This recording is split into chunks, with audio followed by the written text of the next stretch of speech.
अस्सलाम वालेकुम प्यारे बच्चों।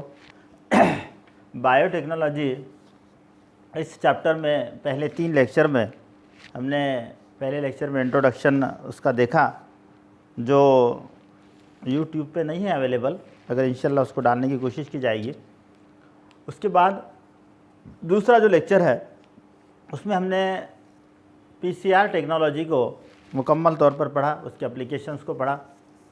उसके बाद में नेक्स्ट लेक्चर यानी थर्ड लेक्चर जो था उसमें आरडीएनए टेक्नोलॉजी को पढ़ा और हमने इस चीज़ को समझने की कोशिश की कि इस बायोटेक्नोलॉजी के ज़रिए किस तरह से डीएनए के ऊपर मौजूद जो जीन है उसके तरतीब को कैसे, उसके सीक्वेंस को कैसे बदला जाता है और कैसे डिज़ायरेबल जीन को वहाँ पर इंट्रोड्यूस किया जाता है और उस डिज़ायरेबल जीन के ज़रिए जो है तो डिफरेंट टाइप्स की यानी मुख्तलिफ़ किस्म के जो जानदार है वो कैसे तैयार किए जाते हैं। ये सारी चीज़ें हमने बहुत अच्छे से पढ़े। बायोटेक्नोलॉजी के एप्लीकेशंस ये एक टॉपिक है, बहुत काफ़ी बड़ा वास्ट टॉपिक है, लेकिन कुछ एप्लीकेशंस अपने पास जो है सिलेबस में दिए हुए वो एप्लीकेशंस हम यहाँ पढ़ने की या उसको डिस्कस करने की कोशिश करेंगे। हमको एक बात पता है कि बायोटेक्नोलॉजी जो है इसके बहुत सारे एप्लीकेशंस हैं। जैसे अगर हम ये बायोटेक को देखते हैं तो इसकी कई ब्रांचेस हैं या कई फील्ड में इसका वर्क है। जैसे प्लांट बायोटेक्नोलॉजी है, एनिमल बायोटेक्नोलॉजी है, माइक्रो ऑर्गेनिज्म बायोटेक्नोलॉजी है यानी जो खुर्दबीनी जानदारों से रिलेटेड है, एनवायरमेंटल बायोटेक्नोलॉजी है। समझ में आ गया? इसके अलावा और बायोटेक्नोलॉजी की ब्रांचेस में जीनोमिक्स बायोटेक्नोलॉजी है या जीनोम से रिलेटेड या जीन से रिलेटेड बायोटेक्नोलॉजी है। ऐसे बहुत सारी ब्रांचेस जो है ये बायोटेक्नोलॉजी की है या बायोटेक्नोलॉजी ऐसे कई फील्ड में वर्क करता है और यहाँ अपने डिज़ायरेबल कैरेक्टर्स को जो है जानदार के अंदर मुंतकिल किया जाता है, ट्रांसफ़र किया जाता है और उस तरह से उसको एक्सप्रेस किया जाता है, उस तरह से उसको ज़ाहिर किया जाता है।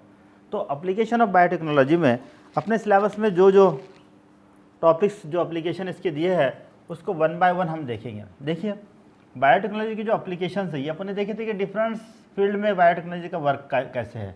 तो इन तमाम फील्ड के अंदर जो है जो उसके जो एप्लीकेशंस है उसमें कुछ चंद जो बहुत इम्पोर्टेंट हैं उसमें जैसे इंसान के जो हेल्थ से रिलेटेड यानी इंसान के सेहत से रिलेटेड हेल्थ केयर एप्लीकेशन उससे कहा जाता है, ये बहुत इम्पोर्टेंट है। एग्रीकल्चरल एप्लीकेशन यानी काश्तकारी से रिलेटेड डिफरेंट टाइप्स के जो क्रॉप या फसल के तौर पर बोए जाने वाले पौधे उनको तैयार करना, कैसे डिसीज रेजिस्टेंट पौधे तैयार किए जाते हैं, कैसे हाई यील्डिंग वाले पौधे तैयार किए जाते हैं। लास्ट लेक्चर में मैंने आपको समझाया था, वो उसके एप्लीकेशन में आ जाएगा।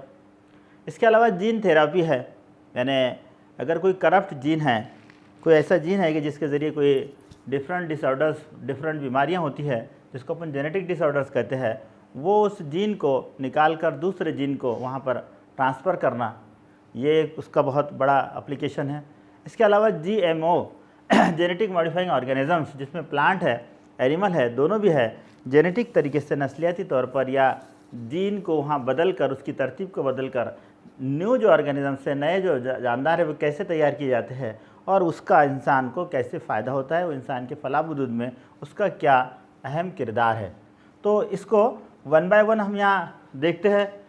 दरअसल बायोटेक्नोलॉजी में जो सबसे पहला जो इसका वो है एप्लीकेशन है उसे हम यहाँ डिस्कस करने जा रहे हैं, बहुत इम्पोर्टेंट है, वो है ह्यूमन हेल्थ केयर।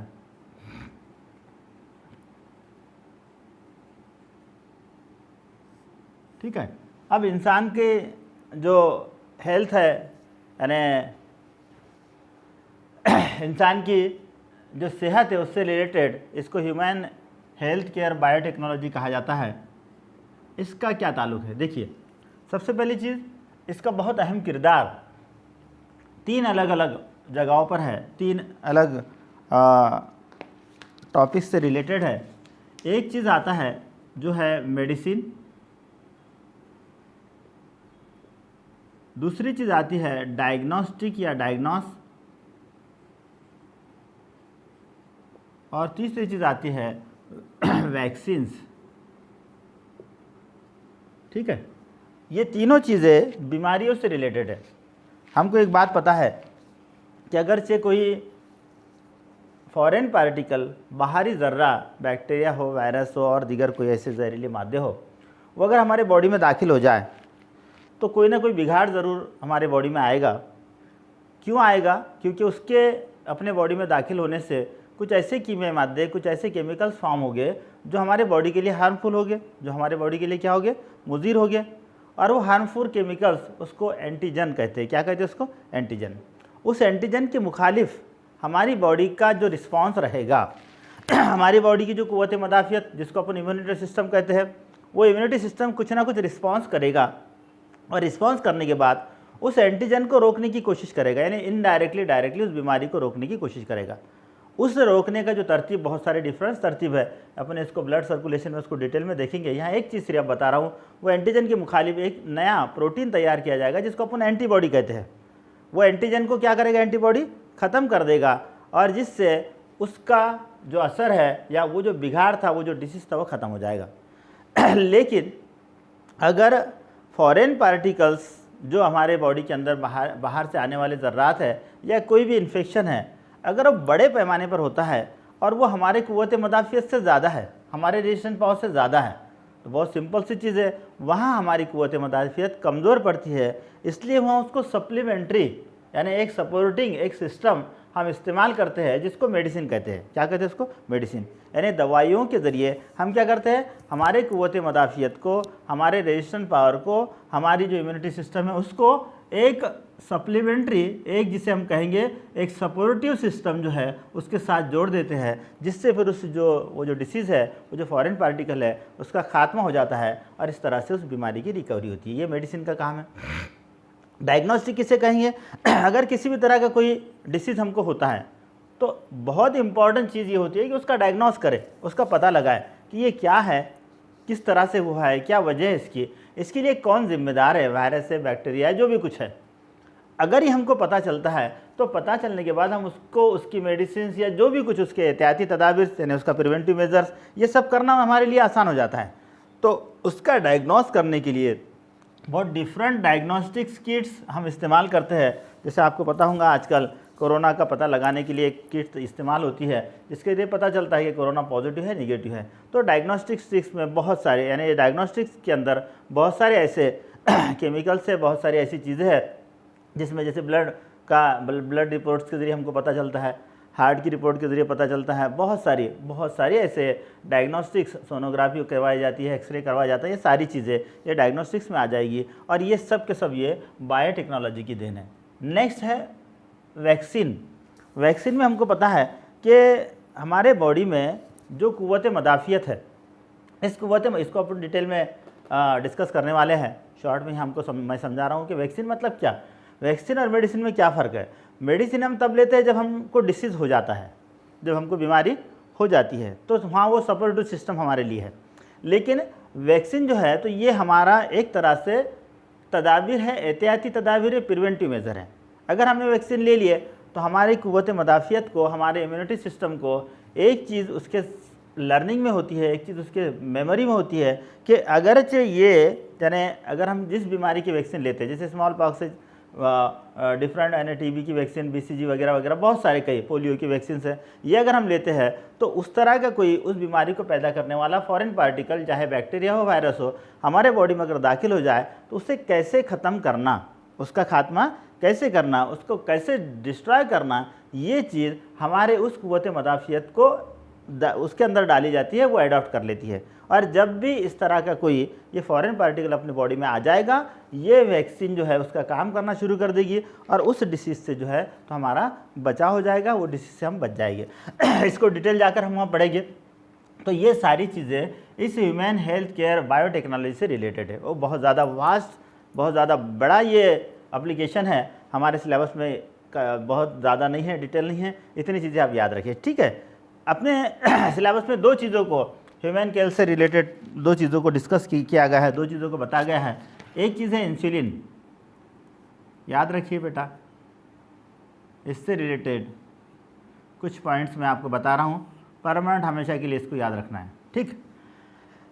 सबसे पहली चीज़ इंसुलिन क्या है, सब लोग ध्यान दीजिए। इंसुलिन जो है ये एक तरह का क्या है, हार्मोन, याद रहेगा क्या है बेटा, ये हार्मोन है। कौन सा हार्मोन है, इसको पेप्टाइड हार्मोन या पॉलीपेप्टाइड हार्मोन कहा जाता है। ठीक, चलो एक बात होगी।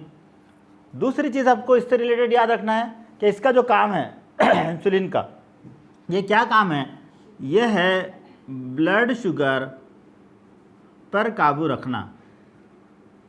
ठीक, देखिए पहली बात ये हार्मोन है, इसको पेप्टाइड हार्मोन कहा जा रहा। दूसरी चीज़ इसका क्या काम है, क्या फंक्शन है बेटा, ब्लड शुगर पर काबू रखना, यानी खून में जो शुगर की मिकदार है उसको एक तरह से उसका तवाज़ुन, उसका रेशो बरकरार रखना, कितनी होना चाहिए।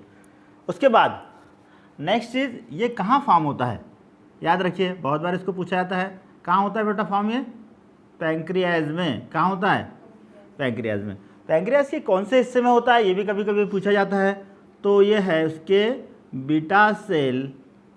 बीटा सेल ऑफ इंसेड, beta cell of islets of लैगरहंस।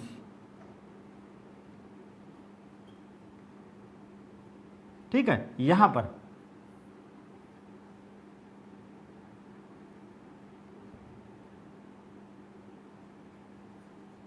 Beta cell of लैगरहंस, ऐसा भी याद रखे चलेगा, जो पैंक्रियास का एक पार्ट है, पैंक्रियास का एक हिस्सा है।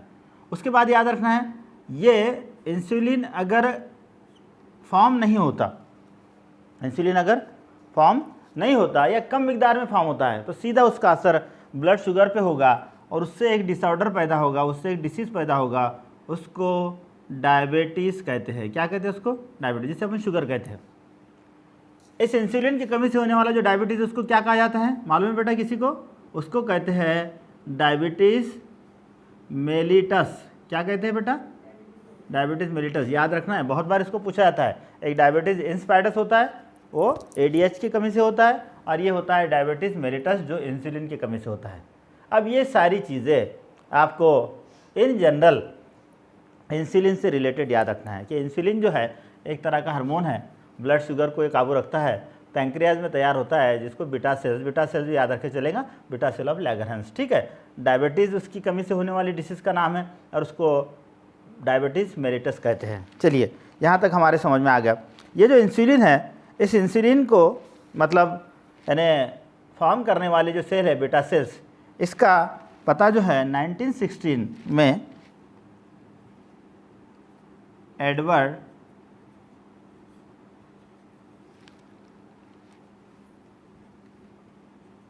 शार्पी स्कैफर, इसने लगाया। पूरा याद नहीं रहा तो एडवर्ड याद रखिए, एडवर्ड शार्पी स्कैफर 1916 में इसने ये बात का पता लगाया कि इंसुलिन को फॉर्म करने वाले जो सेल है वो कौन से सेल है, ये बीटा सेल है। ठीक है, उसके बाद में हैकुरा, ये साइंटिस्ट, इसने 1977 में सबसे पहले 2 जीन फॉर्म किया जिनको A और B कहा गया। इसको उसने प्लाज्मिड्स के ज़रिए PBR 322 प्लाज्मिड्स, याद रखो ये भी कभी कभी पूछा जाता है इसका नाम, PBR 322 प्लाज्मिड्स, इसके ज़रिए इसको फॉर्म किया, इसके ज़रिए इसको तैयार किया और आर्टिफिशियल तरीके से जो है ये जीन को, यानी ये 2 चेन स्ट्रिप उसने फॉर्म किया था। उसके बाद में 1978 में 2 साइंटिस्ट है, एक साइंटिस्ट गिलबर्ट और दूसरा साइंटिस्ट है विलोकोमैरोफ।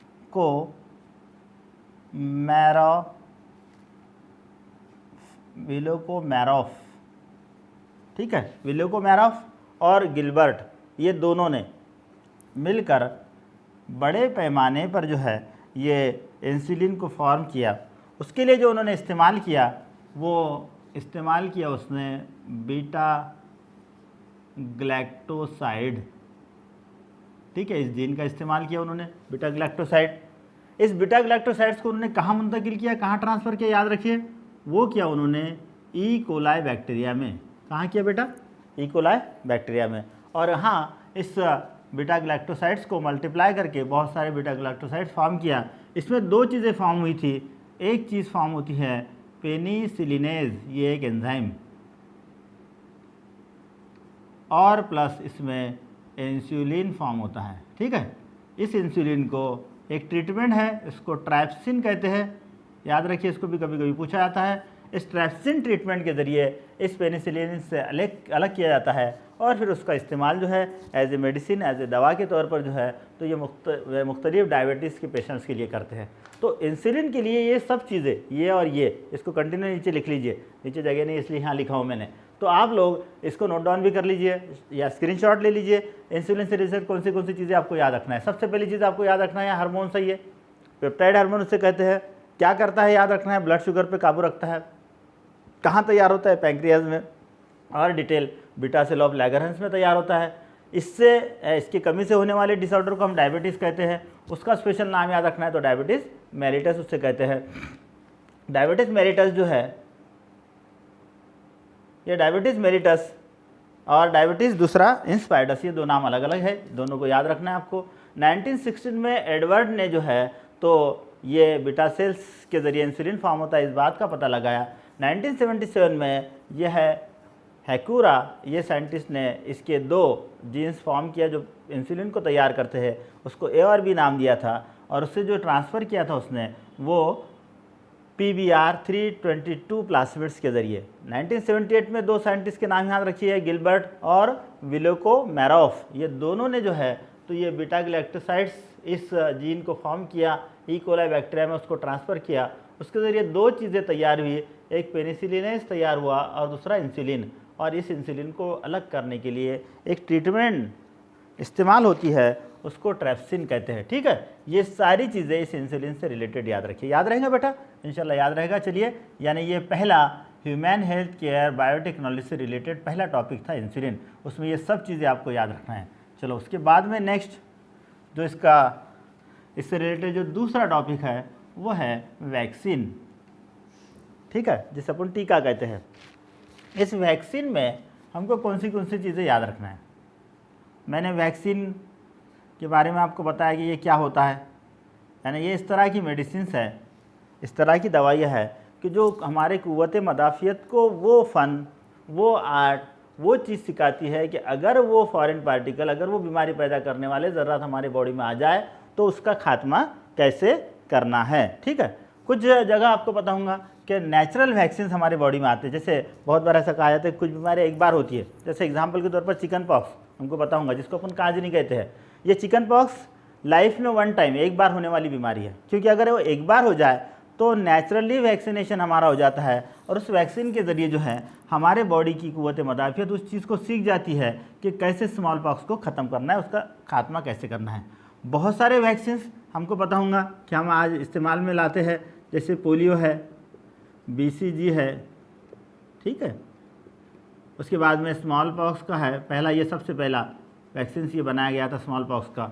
ठीक है, ऐसे कई, चिकन पॉक्स है, ऐसे कई वैक्सीन्स है, कई। अभी आज आप देख रहे होंगे कि आज के दौर में एक वैक्सीनेशन का एक दौर चल रहा है जो कोरोना वैक्सीन के नाम से पहचाना जा रहा है। तो ये जो वैक्सीन्स है, ये वैक्सीन्स जो है ये इस तरह से लोगों को लगाए जाते हैं, इस तरह से टीके लगाए जाते हैं जिसके ज़रिए जो है तो ये वो फ़न, यानी वो आर्ट जो है हमारी क़ुव्वत मदाफ़ियत सीख जाती है कि अगर जो फॉरेन पार्टिकल अपनी बॉडी में आ जाए तो कैसे उसका खात्मा किया जाए। इसका मतलब ये नहीं कि वैक्सीन लगवाने से वो अपनी बॉडी उस तरह के जानदारों से वो प्रूफ हो जाए, जैसे वाटर प्रूफ होता है कोई चीज़ और किसी चीज़ से रिलेटेड प्रूफ, वैसे वो बैक्टीरियल प्रूफ, वायरल प्रूफ होती है, ऐसा नहीं है।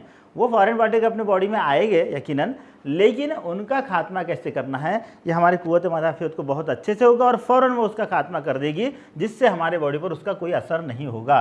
वैक्सीनेशन में एक वैक्सीन का जो तरीका है जिसको ओरल वैक्सीन कहते हैं या उसको एडिबल वैक्सीन भी कहा जाता है, यानी ओरल तरीके से या मुंह के ज़रिए इस वैक्सीन को बॉडी में दाखिल किया जाता है। जैसे पोलियो वैक्सीन को भी ओरली दिया जाता है।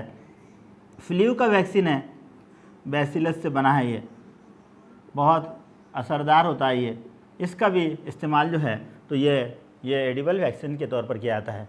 तो ये सारी चीज़ें ये वैक्सीन से रिलेटेड आपको याद रखना है। यानी यहाँ पर ह्यूमन हेल्थ के अंदर दो चीज़ों को हमने समझे, एक इंसुलिन को पूरा डिटेल और वैक्सीन को पूरा डिटेल। वैक्सीन में इतना ही हमको याद रखना है, इससे ज़्यादा याद रखने की ज़रूरत नहीं है। चलिए उसके बाद में इसका जो दूसरा एप्लीकेशन है, पहला application human health care biotechnology, इसका जो दूसरा जो एप्लीकेशन है वो है एग्रीकल्चरल बायोटेक्नोलॉजी।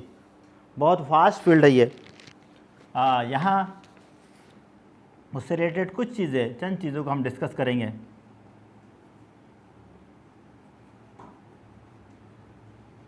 एग्रीकल्चरल बायोटेक्नोलॉजी में दो चीज़ें डिस्कस करना है हमको। एक चीज़ यहाँ पे डिस्कस करना है हमको डिसीज़ रेजिस्टेंट, यानी बीमारियों से फ्री, डिसीज़ फ्री प्लांट्स, और दूसरी चीज़ यहाँ डिस्कस करना है टिश्यू कल्चर।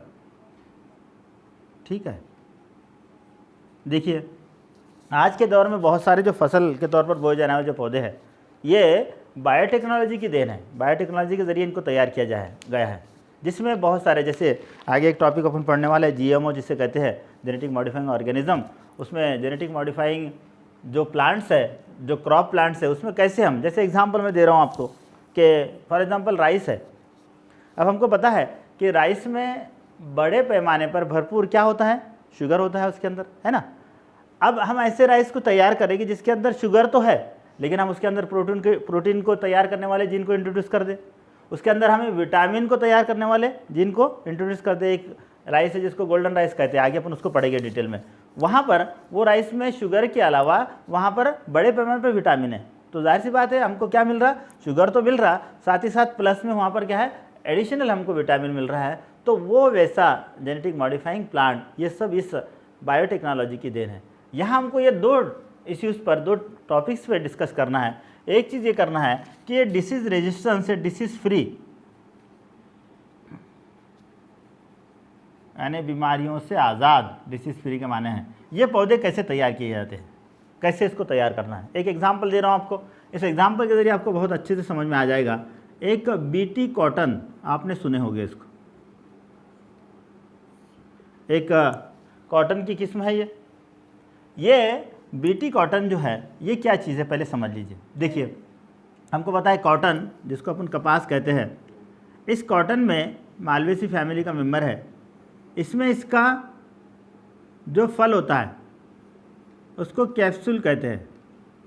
क्या कहते हैं उसको? कैप्सूल। ठीक है, अब ये जो कैप्सूल है, इस कैप्सूल में जब इसकी इब्तदाई हालत होती है या इसका फूल निकलने से पहले, यानी जो कपास निकलती है उससे पहले की जो हालत होती है, उस हालत में अगर कोई इस पर एक आधा डिसीज़ आ जाए, ख़ास तौर से अगर कोई एक इल्ली आ जाए, एक इल्ली जिसको लेपिडोप्टेरा कहते हैं,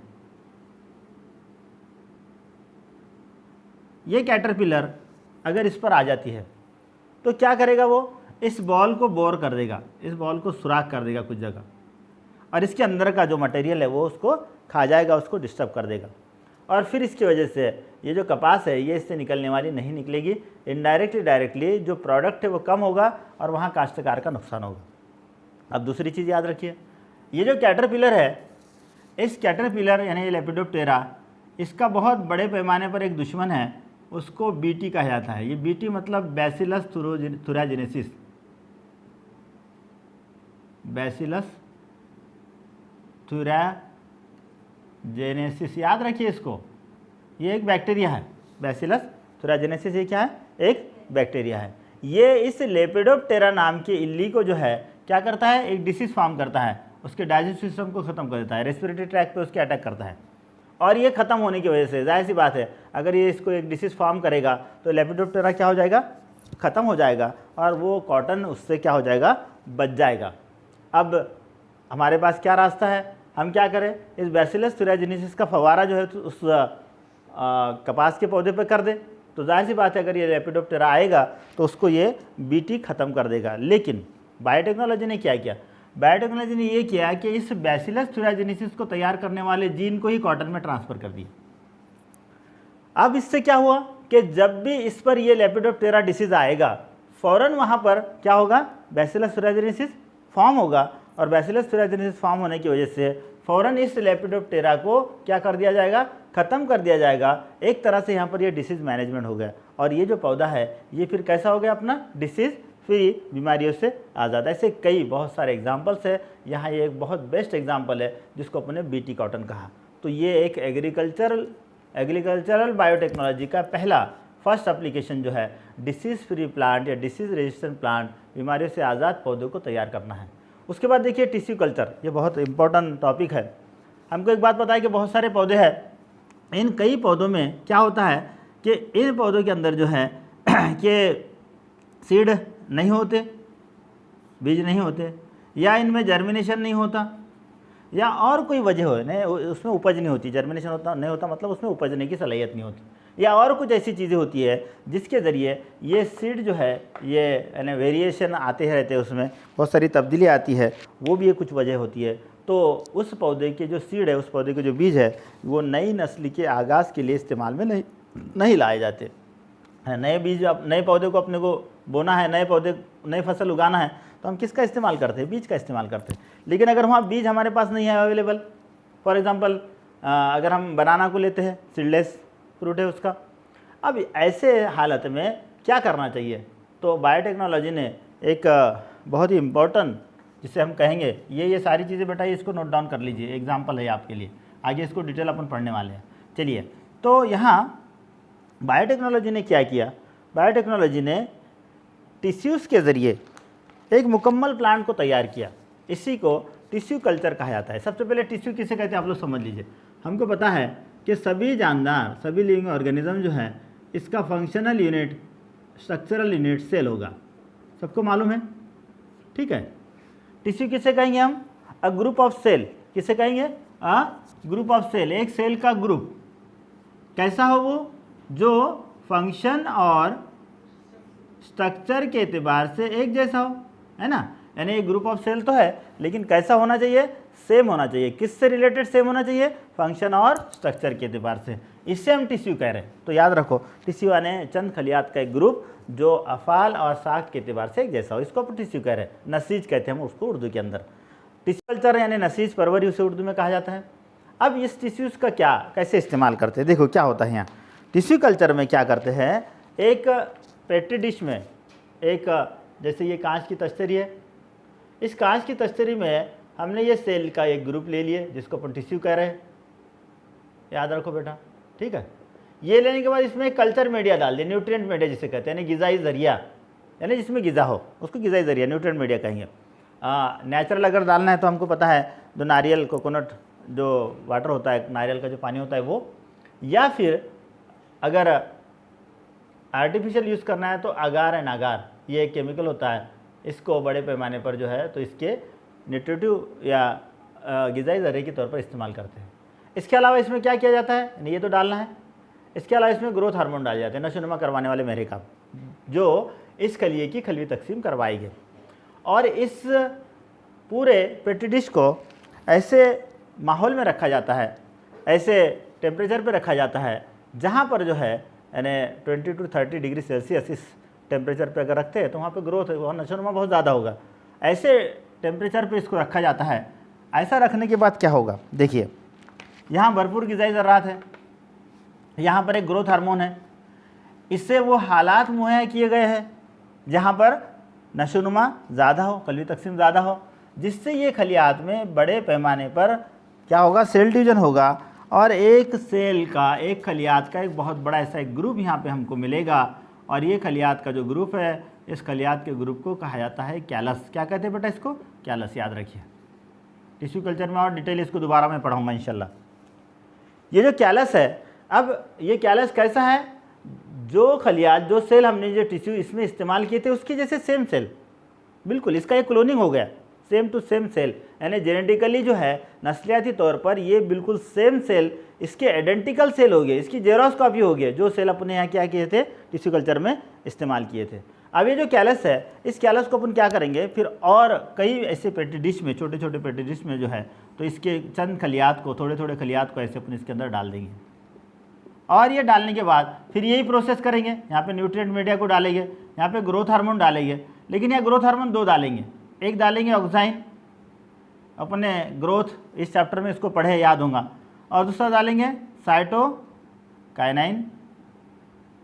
ये 2 हार्मोन्स डालने के बाद फिर इसको वो हालत मुहैया करेंगे, वो टेम्परेचर पर रख देंगे कि जहाँ नशोनुमा क्या होता है, ज़्यादा होता है। अब देखो ये तमाम पेट्री डिश के अंदर अपने पास ये खलियात का ग्रुप है, यानी टिश्यूज़ है, फिर उसके अंदर ग्रोथ हार्मोन्स है, फिर उसके अंदर न्यूट्रिएंट है, और एक हालात जो उसके नशोनुमा के लिए साजगार है, फेवरेबल है, वो हालात है। अब इसमें क्या होगा, इसमें ये जो सेल है, इस सेल में जैसे यहाँ सेल डिवीजन हुआ था और सेम आइडेंटिकल सेल बने थे, वैसे यहाँ सेल डिवीजन होगा, लेकिन यहाँ same identical cell division cell नहीं बनेंगे, क्योंकि यहाँ ये जो 2 हार्मोन्स है, ऑक्साइन और साइटोकाइनिन, इनमें से ये ऑक्साइन जो है ये क्या करेगा, ये खलिए से ऊपर के जानिब एक शूट यानी ये तने के निज़ाम को तैयार करेगा, शूट सिस्टम जिसे अपन कहते हैं, यानी स्टेम का या लीव्स फॉर्म करेगा। और दूसरा साइटोकाइनिन क्या करेगा, यहाँ पर इसका रूट सिस्टम, यानी ये रूट सिस्टम को तैयार करेगा, ये स्टेम या शूट सिस्टम को तैयार करेगा। यानी एक तरफ जड़ निज़ाम यानी रूट सिस्टम हो रहा, एक तरफ तने का निज़ाम यानी शूट सिस्टम फॉर्मेशन हो रहा, और ये फॉर्म हो रहा, मतलब इन शॉर्ट में ये एक छोटा सा प्लांट यहाँ तैयार हो गया। और ये जो प्लांट है, ये प्लांट तैयार करने का अमल, यानी ये चंद खलियात से अपने क्या करें, ये इस तरह का प्लांट, और ऐसे लाखों की तादाद में, करोड़ों की तादाद में लेबोरेटरी में बैठे बैठे हम इस तरह के प्लांट्स तैयार कर सकते हैं, और ये जो है ये टिश्यू कल्चर कहलाता है। अब ये कैसे फ़ायदेमंद है मैंने आपको बताया। अब बहुत सिंपल चीज़ है, अब इसको अपन क्या करेंगे, एग्रीकल्चरल यूज़ के लिए या क्रॉप प्लांट के लिए इसको इस्तेमाल करेंगे। यहाँ पर जो पौधे जिनमें सीड्स थे ही नहीं, या जर्मिनेशन था नहीं, या उसके अंदर वेरिएशन पाया जाता था, अब यहाँ ना वेरिएशन होगा, जर्मिनेशन का कोई प्रॉब्लम होगा, सीड नहीं है तब भी हमारे पास ये पौधे हैं, क्योंकि जिस पौधे से हमने ये सेल लिए थे उसके आइडेंटिकल सेम कैरेक्टरिस्टिक जो है इस प्लांट्स में आ जाएंगे, और हम उसको जो है एज ए क्रॉप फसल के तौर पर उसको बोएंगे। ये टिश्यू कल्चर का जो है तो सबसे इम्पॉर्टेंट यानी सबसे अहम इसका किरदार है ये एग्रीकल्चर के अंदर। तो एग्रीकल्चर में ये 2 टॉपिक्स याद रखना है, एक जो है डिसीज़ रेजिस्टेंट या डिसीज़ फ्री प्लांट्स कैसे तैयार किए जाते हैं, और दूसरा टिश्यू कल्चर। चलिए, तो यहाँ ये 2 टॉपिक्स याद रखना, एक टॉपिक और लेंगे इंशाल्लाह ताला, एक ह्यूमन हेल्थ केयर पहला हुआ, दूसरा एग्रीकल्चरल बायोटेक्नोलॉजी होगा, इसमें ये 2 टॉपिक्स हो गए। तीसरा जो है बहुत ही इंपॉर्टेंट है, याद रखो, जिसको कहा जाता है, तीसरा जो इश्यू है याद रखिए, उसको कहते हैं जीन थेरेपी। ठीक, चलो बड़ा ध्यान रखो इसको। पहली बात, जीन थेरेपी जो है, थेरेपी के माने ये होते हैं ट्रीटमेंट, थेरेपी के माने क्या होते हैं बेटा, ट्रीटमेंट, याद रखो। जैसे कैंसर में डिफरेंट टाइप्स की ट्रीटमेंट होती है, जैसे अगर वहाँ दवाइयों का इस्तेमाल होता है तो उसको कीमोथेरेपी हम कहते हैं, वहाँ पे अगर शुआओं का इस्तेमाल है उसको रेडियोथेरेपी कहते हैं, ऐसे डिफरेंट टाइप्स की थेरेपीज़ होती है। तो यहाँ जीन थेरेपी यानी मतलब क्या है, यहाँ किसी डिसीज़ को, किसी बीमारी को अच्छा करने के लिए हम किसका इस्तेमाल करेंगे, ये हम जीन का इस्तेमाल करेंगे। चलिए, अब ये जो जीन थेरेपी है, ये जीन थेरेपी में हम इसको कैसे इस्तेमाल करते हैं। चलिए, सॉरी फॉर डिस्टर्बेंस। तो यहाँ पर जो है एक जीन थेरेपी नाम का इसका एक एप्लीकेशन है। ये जीन थेरेपी में क्या होता है, देखिए मैंने अभी आपको कहा कि थेरेपी यानी एक तरह का ट्रीटमेंट है, और यहाँ हम जीन के ज़रिए ट्रीटमेंट करवा रहे हैं। काय के ज़रिए करवा रहे हैं बेटा, जीन के ज़रिए। अब पहली बात हमको समझना है कि ट्रीटमेंट कहाँ करेंगे, हम किस जगह करेंगे। हमको पता है, ये सारी चीज़ें मैं कट कर रहा हूँ, इसको अच्छे से आप नोट डाउन कर लीजिए। पहली बात, बहुत सारे डिसीजेस होते हैं जिनको जेनेटिक डिसऑर्डर वाले डिसीज़ कहते हैं। जैसे एग्जाम्पल के तौर पर थैलेसीमिया, पता है आपको, जिसमें हीमोग्लोबिन फॉर्म नहीं होता, अल्फ़ा बीटा ग्लोबिन फॉर्म नहीं होता, और हीमोग्लोबिन में अल्फ़ा और बीटा ग्लोबिन होता है दोनों मिलकर, क्योंकि हीमोग्लोबिन कॉन्जुगेटेड प्रोटीन है, 2 मिलाकर, यानी अल्फ़ा और बीटा प्रोटीन दोनों मिलाकर हीमोग्लोबिन फॉर्म होता है, और उसको तैयार करने वाले जीन उस बॉडी के अंदर, उस बंदे के अंदर नहीं होते हैं, तो वहाँ पर उसको हीमोग्लोबिन की कमी होती है, उसको थैलेसीमिया कहते हैं। हीमोफीलिया है, जिसमें खून का इंतज़ाम कोएगुलेशन ऑफ ब्लड नहीं होता है, ठीक है। सिकल सेल एनीमिया है, एनीमिया होता है सिकल सेल की वजह से, यानी इसकी जो आरबीसी से ये सिकल सेल के मानिंद होते हैं, और बहुत सारे कई डिसीजेस है, ठीक है। उसके बाद में फाइब्रोसिस है, मसल डिस्ट्रॉफी है, और वगैरह वगैरह कई ऐसे, एक लंबी फेरिस्त, एक लंबी कहानी यहाँ पर आपको पढ़ने को मिलेगी, कई डिसीज़ के नाम मिलेंगे। अब ये तमाम डिसीज़, इसका रीज़न क्या है? इसका रीज़न है जेनेटिक डिसऑर्डर। क्या रीज़न है बेटा इसका? Genetic disorder. कहीं ना कहीं या तो ये जो जीन है ये करप्ट है, यानी ख़राब है, वो उसको सही एक्सप्रेस नहीं कर पा रहा है, या फिर वो जीन मुंतकिल ही नहीं हुआ, ट्रांसफ़र नहीं हुआ, उस क्रोमोसोम पर वो जीन है ही नहीं है। अब दोनों सूरत में ये कहीं ना कहीं ये डिसीज़, कोई ना कोई ये बीमारी जो है उस बंदे के अंदर पाई जाएगी। तो उसे दूर करने के लिए हम क्या करेंगे? जो करप्ट जीन है, जैसे फॉर एग्जांपल इसको मुंतकिल करने वाला जो जीन है, इसकी जगह एक हेल्दी जीन को डाल दीजिए, तो क्या होगा? ये डिसीज़ से हम आज़ाद हो जाएंगे। बहुत सिंपल चीज़ है। हमने देखे कि कैसे हम RDNA टेक्नोलॉजी में जीन को मुंतकिल कर सकते हैं, ट्रांसफ़र कर सकते हैं। तो वैसा यहाँ हम क्या करेंगे? ये जो करप्ट जीन है, यानी इस थैलेसीमिया को पैदा करने वाला, बीमारी पैदा करने वाला जो जीन है, उसकी जगह अगर एक हेल्दी जीन को डाल देंगे, एक सेहतमंद जीन को डालेंगे, तो ये बीमारी से वो बंदा आज़ाद हो जाएगा। इसको दो तरह से किया जाता है। एक जो होता है, यानी जो जीन थेरेपी का जो अमल है, वो उसको जर्म जीन थेरेपी कहते हैं, या जर्म सेल जीन थेरेपी कहते हैं, ठीक है। और दूसरी जो है वो सोमैटिक सेल होती है। क्या फ़र्क है दोनों में? देखिए, जर्म सेल किसे कहा जाता है? जैसे एग्जाम्पल के तौर पर स्पर्म है, जैसे एग है, जाइगोट है। इस हालत में अगर हम कोई जीन यहाँ पर ट्रांसफ़र करते हैं, यानी करप्ट जीन के जगह, ख़राब जीन के जगह अगर कोई अच्छे जीन को ट्रांसफ़र करते हैं, तो उस थेरेपी को जर्म सेल जीन थेरेपी कहा जाता है। याद रखिएगा बेटा, ये जो है, ये दोनों में क्या फ़र्क है? ये जो है, तो ये अगर हम उस बंदे में ट्रांसफ़र करते हैं तो वो तो इस डिसीज़ से फ्री हो जाएगा, प्लस ये जो जीन है, ये जीन नए नस्ल में क्या होगा? मुंतकिल होगा, ट्रांसफरेबल होगा। ठीक, समझ में आ रहा है? दूसरा जो है ये सोमैटिक सेल, यानी बॉडी सेल में, जैसे वो बंदा अगर ये डिसीजेस से इफेक्टेड है पैदा होने के बाद, उसके पैदाइश के बाद, ये उसके पैदाइश से पहले वाली हालत होगी, उसके पैदा होने के बाद फिर उसके बॉडी में उस जीन को ट्रांसफ़र कर दिया हमने। जैसे एग्जांपल थैलेसीमिया को अल्फ़ा और बीटा ग्लोबिन फॉर्म करने वाला जीन उसके बॉडी में नहीं था, अल्फ़ा बीटा ग्लोबिन फॉर्म करने वाले जीन को अपने वहाँ ट्रांसफ़र कर दिए। अब क्या होगा? उसके बॉडी में अल्फ़ा बीटा जीन क्या डालने से उसके अंदर क्या होगा? हीमोग्लोबिन फॉर्म होगा और वो एनीमिया का शिकार नहीं होगा। ठीक है, यानी ये एनीमिया का शिकार नहीं होगा। तो ये जो थेरेपी है ये सोमैटिक सेल थेरेपी कहलाएगी, लेकिन ये परमानेंट नहीं होगी, ये उस बंदे के लाइफ तक ही चलेगा। ये ऐसा नहीं है, ये नेक्स्ट जनरेशन में भी मुंतकिल होगा, क्योंकि अपने कहाँ करें? बेसिकली स्पर्म में उसको ट्रांसफ़र कर दिए, उसको कहाँ ट्रांसफ़र करें? एग में ट्रांसफ़र कर दिए, उसको कहाँ ट्रांसफ़र करें? जायगोट में ट्रांसफ़र करें। तो इसीलिए ये जो है, तो ये नेक्स्ट जनरेशन में भी ट्रांसफ़र होने वाला, मुंतकिल होने वाला रहेगा। ये लेकिन नेक्स्ट जनरेशन में मुंतकिल नहीं होगा, क्योंकि हमने उसके लाइफ से रिलेटेड है, उससे लाइफ जहाँ तक है वहाँ तक ही वो जो जीन है वो काम करेगा, बाद में वो नेक्स्ट जनरेशन में वो ट्रांसफ़र नहीं होगा।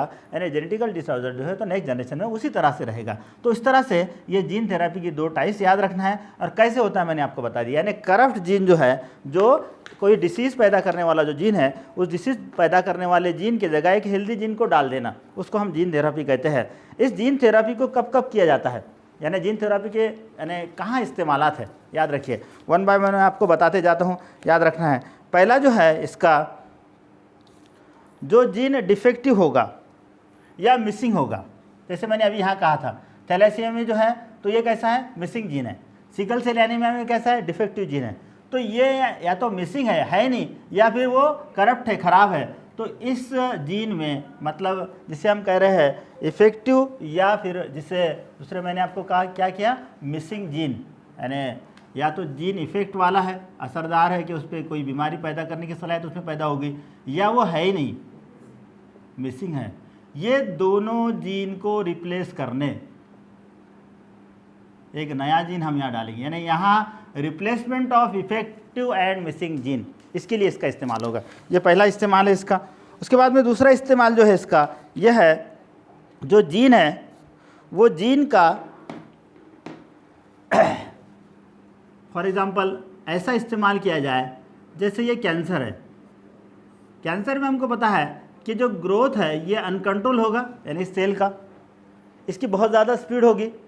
तो इस स्पीड को या इस ग्रोथ को रोकने के लिए, इसको डिस्ट्रॉय करने के लिए या इसको डिस्टर्ब करने के लिए, यानी जो अनकंट्रोल सेल है या कैंसरियस सेल है, उसकी जो स्पीड है या उसका जो ग्रोथ हो रहा है, उसको या तो डिस्ट्रॉय करने या उसको कंट्रोल करने, उसकी स्पीड को कम करने के लिए, उसके बाद में तीसरा जो है, जो कैंसरियस सेल है, यानी ये कैंसरियस सेल, इसको बैक लाना है, क्योंकि कैंसरियस सेल हम किसे कह रहे हैं, इसमें अनकंट्रोल, और मतलब कैंसरियस सेल हम उसे कहते हैं कि कैसा नशोनुमा हो, जो गैर ज़रूरी हो, अनवांटेड हो, और अनकंट्रोल हो, जिस पर हमारा काबू नहीं हो। तो इसे बैक करके, वापस करके नॉर्मल सेल में तब्दील कर देना, यानी ये जो कैंसर वाला सेल है ये काय में तब्दील हो जाएगा, नॉर्मल सेल में। इसके लिए हम जीन थेरेपी का इस्तेमाल करते हैं। उसके बाद जो है, जो बैक्टीरियल वायरसेस जीन जो है, ये बैक्टीरियल वायरसेस जीन्स का इस्तेमाल जो है, जैसे कुछ बैक्टीरिया है, कुछ वायरस है, जिनमें वो क़ुव्वत मदाफ़ियत है, ये जो सलाहियत है कि जो हमारी बीमारी की रोकथाम करती है, तो इसको ट्रांसफ़र करके जो है, यानी इनडायरेक्टली डायरेक्टली इसको एज ए वैक्सीन इस्तेमाल करना, ये जीन थेरेपी का हमारे पास एक इस्तेमाल है, बहुत बड़े पैमाने पर इसको इस्तेमाल किया जाता है। उसके बाद में जो है, तो जहाँ पर नए टिश्यूज़ फॉर्म करने के लिए कुछ जगह ऐसा होता है कि जो टिश्यूज़ है किसी वजह से कोई डैमेज हो जाए। अब ये डैमेज टिश्यूज़ जो है, ये डैमेज टिश्यूज़ को यानी कहीं मार लग जाए, स्पेशली जैसे अगर बर्न वगैरह होता है, जो कहीं जल जाता है बॉडी का कोई पार्ट वगैरह या कुछ ऐसा होता है, तो वहाँ ये डैमेज टिश्यूज़ को जो है, तो डैमेज टिश्यूज़ को नए टिश्यूज़ में तब्दील करने के लिए जो है, तो ये जीन थेरेपी यानी उसको, उस टिश्यूज़ को, उस सेल को बनाने वाले जीन यहाँ पर ट्रांसफ़र किए जाते हैं और फिर वो नए टिश्यूज़ को बनाएंगे। और ऐसे बहुत सारे कई एप्लीकेशंस इसके हैं, ये 4-5 एप्लीकेशंस, क्योंकि अगर 2 नंबर के लिए पूछा जाता है तो ये काफ़ी हो गए। इतना सारा इस जीन थेरेपी से रिलेटेड आप याद रखिए। नेक्स्ट इसमें इसका जो एक एप्लीकेशन है बहुत इंपॉर्टेंट है, वो है GMO, काफ़ी बड़ा है, तो इसको इंशाअल्लाह ताला अपन नेक्स्ट लेक्चर में देखेंगे। GMO यानी जेनेटिक मॉडिफाइंग ऑर्गेनिज्म उन्हें कहा जाता है, कि जो जेनेटिकली कैसे मॉडिफाई करके नए ऑर्गेनिजम्स तैयार किए जाते हैं, जिसमें प्लांट और एनिमल्स दोनों भी है। इसको इंशाअल्लाह नेक्स्ट लेक्चर में अपन कंटिन्यू करेंगे। यहाँ ये 3 topics, human health care biotechnology, agriculture biotechnology और जीन थेरेपी बायोटेक्नोलॉजी, ये तीनों को आप बहुत अच्छे से समझ लीजिए, इसके नोट्स तैयार कर लीजिए। हो सके तो मैं भी नोट्स आपको डालूँगा टेलीग्राम पे, टेलीग्राम की लिंक जो है डिस्क्रिप्शन में नोट्स के लिए आपको मिल जाएगी। और इसके अलावा ये जो लेक्चर्स है, ख़ासतौर से अपने कॉलेज के जो बच्चे हैं, इनके लिए ये जो अभी जो लेक्चर्स लिए जा रहे हैं, तो रोज़ यानी मंडे से सैटरडे तक, अगर छुट्टी नहीं है उस दिन को छोड़कर, छुट्टी है उस दिन को मतलब छोड़कर, तो हर रोज़ जो है 9:15 को 9:15 बजे एक लेक्चर जो है तो डिस्प्ले किया जाएगा। आपको उसकी लिंक रहेगी और वहाँ आपके लिए वो पब्लिश होगा, आपको वो लाइव लेक्चर दिखाई देगा, आप उसको देखते रहिए। और कहीं अगर प्रॉब्लम है तो मेरे व्हाट्सअप नंबर पे आप मुझे डाल सकते हैं, क्वेश्चन पूछ सकते हैं। इंशाअल्लाह ताला मिलते हैं नए लेक्चर में, जहाँ पर हम GMO जेनेटिक मॉडिफाइंग ऑर्गेनिजम्स को पढ़ेंगे। ओके, चलिए, अल्लाह हाफ़िज़।